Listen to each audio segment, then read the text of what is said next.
வணக்கம். ஆகாஷவாணி மாநில செய்திகள் வாசிப்பவர் பானுமதி ஸ்ரீனிவாசன். தலைப்புச் செய்திகள்.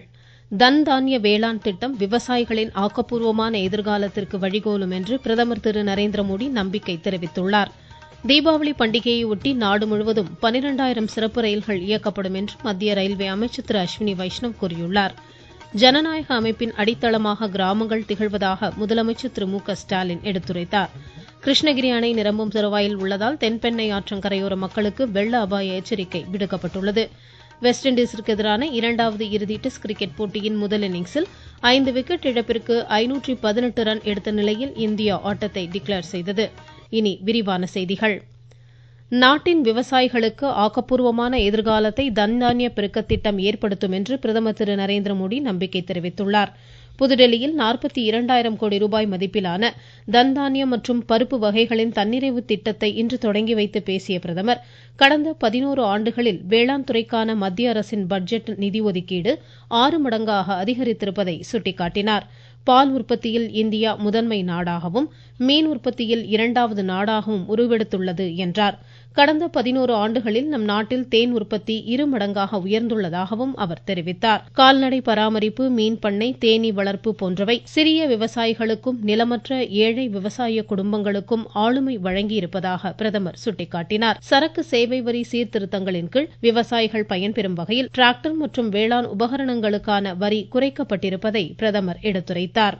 விடுதலை போராட்டங்களில் பங்கேற்ற பழம்பெரும் தலைவர் ஜெயபிரகாஷ் நாராயணனின் 123வது பிறந்த தினத்தையொட்டி குடியரசு துணைத் தலைவர் திரு சி பி ராதாகிருஷ்ணன், பிரதமர் திரு நரேந்திர மோடி உள்ளிட்டோர் அவருக்கு மரியாதை செலுத்தியுள்ளனர். குடியரசு துணைத் தலைவர் திரு சி பி ராதாகிருஷ்ணன் தமது செய்தியில், சமூக மாற்றத்திற்கான அன்னாரது செயல்பாடுகள் இளைய தலைமுறையினரை இன்றும் வழிநடத்துவதாக குறிப்பிட்டுள்ளார். பிரதமர் திரு நரேந்திர மோடி வெளியிட்டுள்ள செய்தியில், இந்திய அரசியல் அமைப்பை பாதுகாத்து ஜனநாயகம் மற்றும் சமூக நீதியை நிலைநாட்ட உறுதியுடன் குரல் கொடுத்த ஜெயபிரகாஷ் நாராயணனின் செயல்பாடுகள் அனைவருக்கும் உத்வேகம் அளிப்பதாக கூறினார். தீபாவளி மற்றும் சத் பூஜா பண்டிகை கால கூட்ட நெரிசலை தவிர்ப்பதற்காக நாடு முழுவதும் 12,000 சிறப்பு ரயில்கள் இயக்கப்பட உள்ளதாக மத்திய ரயில்வே அமைச்சர் திரு அஸ்வினி வைஷ்ணவ் தெரிவித்துள்ளார். புதுடெல்லியில் இன்று செய்தியாளரிடம் பேசிய அவர், சுத்திகரிக்கப்பட்ட குடிநீர், கழிப்பிடம் உள்ளிட்ட ரயில் பயணிகளுக்கான அனைத்து அடிப்படை வசதிகளும் நிறைவேற்றப்படுவதாக தெரிவித்தார். பீகார் சட்டப்பேரவை தேர்தலில் தேசிய ஜனநாயக கூட்டணி கட்சிகளின் தொகுதி பங்கீடு இன்று இறுதி செய்யப்பட உள்ளது. கட்சியின் தேசிய தலைவர் திரு ஜே பி நட்டா தலைமையில் இன்று நடைபெறும் உயர்நிலை ஆலோசனைக் கூட்டத்தில் இதற்கான முடிவு எட்டப்படும். இக்கூட்டத்திற்கு பின்னர் தொகுதி பங்கீடு குறித்து இன்றே அறிவிக்கப்படும் என்றும் எதிர்பார்க்கப்படுகிறது. சர்வதேச பெண் குழந்தைகள் தினம் இன்று கொண்டாடப்படுகிறது. மாற்றத்தை முன்னெடுத்து செல்வதில் பெண் குழந்தைகளின் பங்கு என்ற இந்த ஆண்டின் கருப்பொருளுடன் பல்வேறு நிகழ்ச்சிகள் நடைபெறுகின்றன. பெண் குழந்தைகளின் உரிமைகள் பாதுகாக்கப்படும் அதேவேளையில் எதிர்காலத்தை தீர்மானிப்பதற்கான ஆக்கப்பூர்வமான கருத்துக்களுக்கு உரிய அங்கீகாரம் வழங்கப்படுவதை வலியுறுத்தும் வகையில் பல்வேறு நிகழ்ச்சிகளுக்கு ஏற்பாடுகள் செய்யப்பட்டுள்ளன. நீங்கள் கேட்டுக்கொண்டிருப்பது ஆகாஷவாணியின் மாநில செய்தி அறிக்கை. நாட்டு மக்களுக்கான வரலாற்று சிறப்புமிக்க மோடி அரசின் தீபாவளி பரிசு சரக்கு மற்றும் சேவை வரி குறைப்பு. மருத்துவம் மற்றும் ஆயுள் காப்பீட்டிற்கான வரி முழுமையாக ரத்து. 36 உயிர்காக்கும் மருந்துகள், அடுத்த தலைமுறைக்கான சீர்திருத்த நடவடிக்கைகளில் மாணாக்கர் பயன்படுத்தும் கல்வி உபகரணங்கள் மீதான வரி ரத்து. வீட்டு உபயோக மின்னணு பொருட்களுக்கு வரி குறைப்பு. பால் பொருட்கள் மீதான வரி 12% 5% குறைப்பு. வேளாண் இயந்திரங்களுக்கான வரியும் 5% குறைப்பு. வளர்ச்சியடைந்த இந்தியாவிற்கான பயணத்தில் நரேந்திர மோடி அரசு தொடரும் சீர்திருத்த நடவடிக்கைகள். ஜனநாயக அமைப்பின் அடித்தளமாக கிராமங்கள் திகழ்வதாக முதலமைச்சர் திரு மு க ஸ்டாலின் தெரிவித்துள்ளார். தமிழகத்தில் இன்று நடைபெற்ற கிராம சபை கூட்டங்களில் காணொலி மூலம் உரையாற்றிய அவர், கிராமப்புறங்களின் வளர்ச்சிக்கான அனைத்து திட்டங்களும் முனைப்புடன் செயல்படுத்தப்பட்டு வருவதாக கூறினார். குடிசை இல்லா தமிழகம் என்ற நிலையை எட்ட நடவடிக்கை எடுக்கப்பட்டுள்ளதாக கூறிய முதலமைச்சர், கிராமப்புற குழந்தைகள் கல்வி பெறுவதை அனைவரும் உறுதி செய்ய வேண்டும் என்று கேட்டுக்கொண்டார். நோயற்ற வாழ்விற்கு சுகாதாரத்தின் அவசியத்தை வலியுறுத்திய அவர், கிராமங்களை சுத்தமாக வைத்திருப்பதன் அவசியத்தையும் சுட்டிக்காட்டினார். தண்ணீர் பற்றாக்குறையை தடுக்க மழைநீர் சேமிப்பை விரைவுபடுத்த வேண்டும் என கூறிய முதலமைச்சர், கிராமங்களின் வளர்ச்சியே மாநிலத்தின் வளர்ச்சியை நிலைநாட்டுவதாக குறிப்பிட்டார்.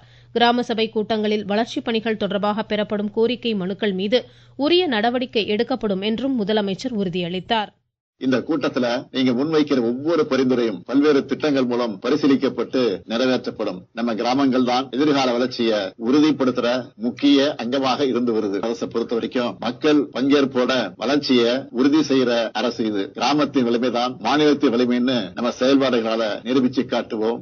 சென்னை கொளத்தூரில் 53 கோடி ரூபாய் மதிப்பில் நிறுவப்பட்டுள்ள நவீன வண்ண மீன்கள் வர்த்தக மையத்தையும் முதலமைச்சர் இன்று திறந்து வைக்கிறார். தமிழகத்தில் கிராம பகுதி முன்னேற்றத்திற்கு தனி கவனம் செலுத்தப்பட்டு வருவதாக மாநில கூட்டுறவுத்துறை அமைச்சர் திரு கே.ஆர். பெரியகருப்பன் தெரிவித்துள்ளார்.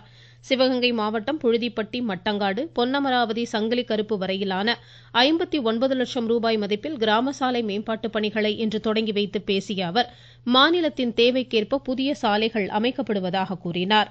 பிரதான சாலைகளிலிருந்து கிராம பகுதிகளுக்கு செல்லும் அனைத்து சாலைகளும் செப்பனிடப்படுவதன் மூலம் கிராம பகுதிகள் வளம் பெறுவதாகவும் அமைச்சர் குறிப்பிட்டார். மதுரை தமுக்கம் மைதானத்தில் மாமதுரை இயற்கை மதுரை என்ற கருப்பொருள் அடிப்படையிலான இயற்கை வணிக கண்காட்சி விற்பனையை மாநில வணிக வரி பதிவுத்துறை அமைச்சர் திரு மூர்த்தி இன்று தொடங்கி வைத்தார். வேளாண் விரிவாக்க திட்டங்கள் மற்றும் உயர்ம வேளாண்மை முன்னெடுப்பு குறித்து இதில் எடுத்துரைக்கப்பட்டது. உலக வலசை பறவைகள் தினம் இன்று கொண்டாடப்படுகிறது. இதையொட்டி கன்னியாகுமரி மாவட்டத்தில் பறவைகளுக்கும் மனிதர்களுக்குமான நல்லிணக்கத்தை உருவாக்கும் வகையில் பல்வேறு நிகழ்வுகள் முன்னெடுக்கப்பட்டுள்ளதாக மாவட்ட வன அலுவலர் டாக்டர் அன்பு தெரிவிக்கிறார். வலசை பறவைகளை பாதுகாக்கும் விதமாகவும் மனிதர்களும் இந்த பறவைகளும் கோஎக்ஸிஸ்டா இருக்கணும்ன்றதுக்காகவும் இந்த உலக வலசை பறவைகள் தினம் கொண்டாடப்படுது. இன்னைக்கு 3 பறவைகள் பிடிக்கப்பட்டு அந்த பறவைகளுக்கு எல்லாம் ரீகெயின் பண்றது எப்படி அப்படின்றது பள்ளி மாணவர்களுக்கும் கல்லூரி மாணவர்களுக்கும் சொல்லிக் கொடுக்கப்பட்டது. பிறகு பறவைகளோட இணைஞ்சு எப்படி மனிதர்கள் இருக்கணும் என்பதை பற்றி விளக்கம் அளிக்கப்பட்டது. இந்த நிகழ்ச்சி ரொம்ப முக்கியமான நிகழ்ச்சியா இன்னைக்கு கன்னியாகுமரி மாவட்டத்தில் கொண்டாடப்படுகிறது. கொடைக்கானல் வனப்பகுதியில் தொடர் கனமழை காரணமாக தேனி கும்பக்கரை அருவியில் வெள்ளப்பெருக்கு ஏற்பட்டுள்ளதால் சுற்றுலா பயணிகள் அங்கு செல்ல தடை விதிக்கப்பட்டுள்ளதாக எமது செய்தியாளர் தெரிவிக்கிறார். கொடைக்கானல் வனப்பகுதிகளில் பெய்து வரும் கனமழையால் பெரியகுளம் அருகே உள்ள சுற்றுலா தலமான கும்பக்கரை அருவியில் நீர்வரத்து அதிகரித்துள்ளது. குறிப்பாக அருவியின் நீர்பிடிப்பு பகுதிகளான வெள்ளக்கெவி, வட்டக்கானல், பாம்பார்புரம் உள்ளிட்ட பகுதிகளில் தொடர்ந்து பெய்த மழையால் அருவியில் தற்போது வெள்ளப்பெருக்கு ஏற்பட்டுள்ளது. இதனால் பாதுகாப்பு கருதி சுற்றுலா பயணிகள் அருவிக்கு செல்வதற்கும் குளிப்பதற்கும் வனத்துறையினர் தடை விதித்துள்ளனர். நீர்வரத்து சீரான பின்பு மீண்டும் சுற்றுலா பயணிகளுக்கு அனுமதி அளிக்கப்படும் என்றும் வனத்துறையினர் தெரிவித்துள்ளனர். தேனியிலிருந்து ராஜ்குமார். கிருஷ்ணகிரி அணை வேகமாக நிரம்பி வரும் நிலையில் அணைக்கு வரும் 7500 கன அடி தண்ணீரும் வெளியேற்றப்படுவதால் தருமபுரி, திருவண்ணாமலை, கடலூர், விழுப்புரம் மாவட்ட தென்பெண்ணை ஆற்றங்கரையோர மக்களுக்கு வெள்ள அபாய எச்சரிக்கை விடுக்கப்பட்டுள்ளது. இதனிடையே ஆந்திர மாநிலம் கலவகுண்டா அணை நிரம்பியதை அடுத்து வேலூர் மாவட்டம் பொன்னையாற்றில் நீர்வரத்து அதிகரித்துள்ளதால் பொதுமக்கள் எச்சரிக்கையுடன் இருக்குமாறு மாவட்ட ஆட்சித்தலைவர் திருமதி சுப்புலட்சுமி அறிவுறுத்தியுள்ளார். ஒகேனக்கல் காவிரி ஆற்றில் நீர்வரத்து இன்று காலை முதல் வினாடிக்கு 65,000 கன அடியாக அதிகரித்துள்ளது. அருவிகளில் வெள்ளப்பெருக்கு காரணமாக சுற்றுலா பயணிகள் மற்றும் பரிசல் போக்குவரத்திற்கும் தடை விதிக்கப்பட்டுள்ளது. இலங்கை சிறையில் உள்ள 30 ராமேஸ்வரம் மீனவர்களை உடனடியாக விடுதலை செய்யக்கோரி விசைப்படகு மீனவர்கள் இன்று முதல் காலவரையற்ற போராட்டத்தில் ஈடுபட்டுள்ளனர். எல்லை தாண்டி மீன்பிடித்ததாக கூறி கடந்த புதன்கிழமை கடலுக்கு சென்ற மீனவர்களை இலங்கை கடற்படையினர் கைது செய்ததுடன் அவர்களது 4 விசைப்படகுகளையும் பறிமுதல் செய்துள்ளனர். திருவாரூர் மாவட்டத்தில் தீ தடுப்பு பாதுகாப்பு விழிப்புணர்வு நிகழ்ச்சி மன்னார்குடி, திருத்துறைப்பூண்டி, குடவாசல், நீடாமங்கலம் உள்ளிட்ட 12 தீயணைப்பு நிலையங்களில் இன்றும் நாளையும் நடைபெறுகிறது. அரியலூர் மாவட்டத்தில் மாற்றுத்திறனாளிகளுக்கான மருத்துவ முகாம்கள் இனி புதன் மற்றும் வெள்ளிக்கிழமைகளில் நடைபெற உள்ளன. தமிழ்நாட்டில் வரும் 17ஆம் தேதி வரை கனமழை நீடிக்கும் என சென்னை வானிலை ஆய்வு மையம் தெரிவித்துள்ளது. நீலகிரி, தஞ்சை, திருவாரூர், புதுக்கோட்டை மாவட்டங்களில் இன்று கனமுதல் மிக கனமழையும், சேலம், ஈரோடு, நாமக்கல், திருச்சி, கரூர், திருப்பூர், கோவை, திண்டுக்கல், மதுரை, சிவகங்கை, தென்காசி, திருநெல்வேலி மாவட்டங்களில் கனமழையும் பெய்யக்கூடும் என்றும் இம்மையம் கூறியுள்ளது. புதுதில்லியில் இந்தியாவிற்கு எதிரான 2வது இறுதி டெஸ்ட் கிரிக்கெட் போட்டியின் 2ஆம் நாளான இன்று வெஸ்ட் இண்டீஸ் தனது முதல் இன்னிங்ஸில் சற்றுமுன் விக்கெட் இழப்பின்றி 12 ரன் எடுத்திருந்தது. முன்னதாக அபாரமாக விளையாடிய இந்தியா தனது முதல் இன்னிங்ஸில் 5 விக்கெட் இழப்பிற்கு 518 ரன் எடுத்திருந்த நிலையில் ஆட்டத்தை முடித்துக் கொள்வதாக அறிவித்தது. சுப்மன் கில் 129 ரன் குவித்தது இன்றைய ஆட்டத்தின் சிறப்பம்சமாகும். மீண்டும் தலைப்புச் செய்திகள். தன் தானிய வேளாண் திட்டம் விவசாயிகளின் ஆக்கப்பூர்வமான எதிர்காலத்திற்கு வழிகோலும் என்று பிரதமர் திரு நரேந்திர மோடி நம்பிக்கை தெரிவித்துள்ளார். தீபாவளி பண்டிகையொட்டி நாடு முழுவதும் 12,000 சிறப்பு ரயில்கள் இயக்கப்படும் என மத்திய ரயில்வே அமைச்சர் திரு அஸ்வினி வைஷ்ணவ் கூறியுள்ளார்.